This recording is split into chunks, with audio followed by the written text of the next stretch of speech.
அது எப்படி சார் கூட்டம் கூட்டமா ஒரு கோயிலுக்கு சாமியை கும்பிட தான் போறாங்க. இப்ப பெண்கள் வந்து காமனா எங்கேயாவது பெண்கள் கற்பழிக்கப்பட்ட இந்த ரைட் விங்காரங்க ஒரு பேர் சொல்லுவாங்க. அந்த டைமுக்கு அவ எதுக்கு அங்க போனா? எதுக்கு அந்த மாரி ட்ரெஸ் போட்டு போனா? இவங்க கூட ஏன் அங்க போனா? இந்த மாரி பசங்களோட இந்த மாரி கேள்வி எழுப்புவாங்க. கோயிலுக்கு போன பெண்கள கற்பழிச்சு கொன்னா என்ன கேள்வி கேட்பாங்க சார்? கோவிலுக்கு எதுக்கு போனான்னு கேட்க முடியுமா? சாமி நம்மள காப்பாத்தும். சாமியின் பேரால் இவங்க யாரு இந்த பிசினஸ் பண்ணி இந்த மாரி இவங்க பெரிய ஆளுங்கன்னு நம்பிட்டு தான் போறாங்க.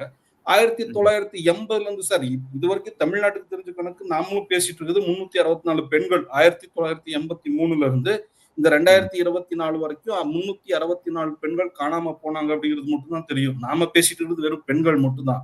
இந்த அன்நேச்சுரல் டெத்தே வந்து கிட்டத்தட்ட ஆயிரக்கணக்கா இருக்கு.